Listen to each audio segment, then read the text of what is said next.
na grande maioria das famílias, e aí quando eu falo de grande maioria das famílias beira os 100%, as famílias têm o seu patrimônio desidratado, dilapidado, em decorrência desse processo de inventário. Então veja, o inventário ele esconde coisas que são completamente contraditórias com a formação patrimonial da família. Completamente contraditórias. Quem já me acompanha há mais tempo, já me ouviu repetir isso aqui algumas vezes, a formação patrimonial do povo brasileiro ela é muito recente. Eu, Márcio, cresci ouvindo o seguinte jargão, o sonho da casa própria. Tá? A classe média não tinha casa própria na minha época de criança. Não tinha. Casa própria era um sonho a ser realizado por poucos. Hoje em dia, a casa própria ela é uma realidade da classe média brasileira.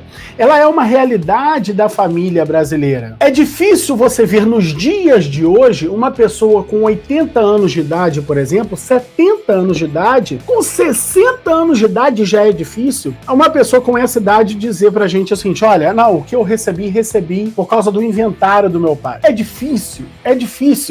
Com 60 já é muito difícil, com 70 é dificílimo, com 80 é quase impossível uma pessoa de 80 anos falar o seguinte, olha, recebi herança. Muito difícil, muito difícil.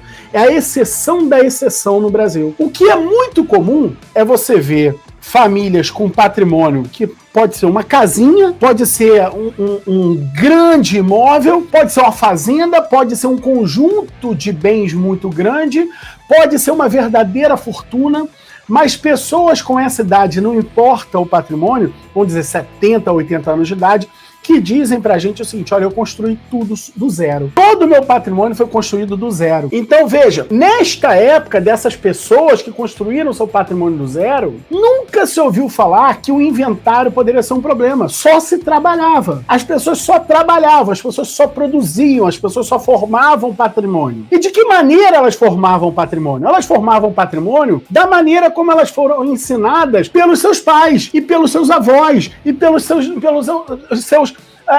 antepassados mais remotos. Quem são os nossos antepassados mais remotos no Brasil? São os portugueses. E o português, que por sua vez já existe há muitos muito mais séculos do que o Brasil, já vinha formando o seu patrimônio ao longo de toda a sua história. E lá em Portugal se forma patrimônio para o ser humano e este passa para os seus filhos de maneira hereditária, sem que isso tenha custo, pelo menos não um custo pesado. Em Portugal, o inventário ele é extremamente barato. Ele não tem essa carga, sobretudo a carga tributária, que tem no Brasil. Não tem. Então o português chega no Brasil, a primeira distribuição de terra do português no Brasil é exatamente a capitania. A capitania é o quê? Hereditária. Ou seja, a terra chega no Brasil como colônia portuguesa tal qual é em Portugal, para ser passada de pai para filho. O Brasil sai da colônia, instaura-se o Estado brasileiro, a partir de sua independência, cria-se um ordenamento jurídico próprio, mas começa a se diferenciar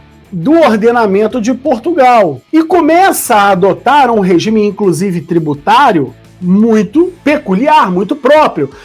Um regime tributário que era necessário ser muito pesado para sustentar a coroa, para sustentar a família real e toda a nobreza. Então você precisava ter todo o povo, o Estado trabalhando para sustentar a nobreza. Então você precisava ter a existência de uma carga tributária muito grande. E vai se desenhando o direito tributário dessa forma. Instaura-se, então, a República no Brasil em 1888. Instaura-se a República. E quando instaura-se a República, o que vem junto com ela?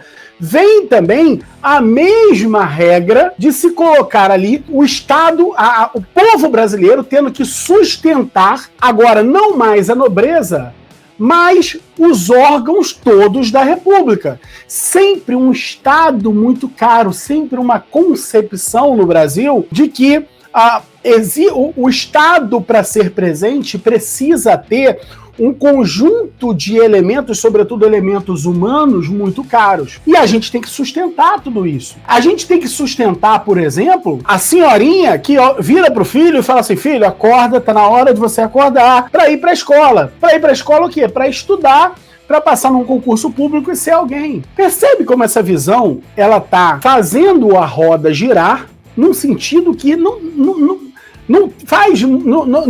faz o país crescer. Por quê? Porque se ele vai passar num concurso público para ser alguém, aquilo ali vai tornar ele alguém, outros alguém vão ter que pagar por isso. E cada vez mais gente, mais inchado, aquilo ali fica com outros pagando por isso.